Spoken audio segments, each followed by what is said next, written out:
Question: why does God favor the wealthy by meeting them quickly in the temple and make the poor stand in a long queue? Answer: God is not partial, God is reciprocal, and He reciprocates with the devotion of one's heart. Meeting God is not just something that happens only in the few moments when we are in front of Him taking darshan.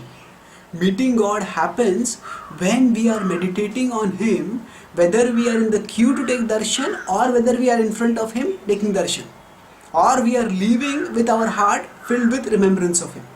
So the important thing is to offer our devotion to God, and if we are offering our devotion, we are getting His reciprocation. So now, depending on what people have, they will use that in God's service, and God accepts that. So if some people have more money, then they can offer that money in God's service, and in a temple there has to be some sort of structure for facilitating people's movement forward. So people who have more money, they may feel that they have less time, and so they may pay more money and go in front of God and take darshan first. Now that does not mean that just because they have gone quickly or they have gone fast, that means that they are going to get more mercy of God. The mercy that God gives them will depend on their attitude, on their devotion. So now, those who don't have that much money, they can offer what they have. They have time, they offer more time to God. And God will appreciate that. So we shouldn't think that the benefit of going to the temple depends on how much moments we get to stand in front of the deity. It depends on how much we are offering to God, whatever we have.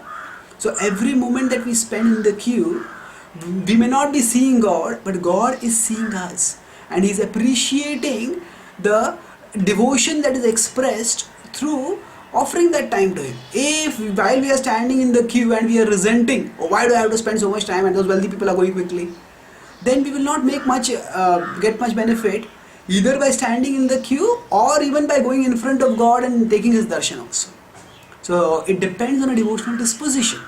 In contrast, if a wealthy person goes in front quickly and thinks, I have so much money and so I can get to see God quickly, then that person may go in front of the deity of God quickly, but that person will not get much benefit. So we should not restrict the idea of getting the darshan of God or getting His grace only to the few moments when we are in front of Him in the deity form. Rather, it depends on our attitude to serve, and we can serve with whatever resources we have. And God sees our service attitude. So if we offer Him time, He appreciates that. If we offer Him money, He appreciates that. And whom He blesses depends not on who comes first to Him, but on who comes with what attitude to Him. So different people may be having different financial situations. Some may be wealthy, some may be poor.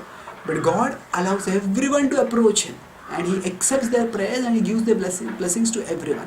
But in this world where things are limited, where the space in the temple is limited, where the number of people who can go in front in the temple hall is limited at a particular time, there may be arrangements made by which some people can go faster, some people can go closer.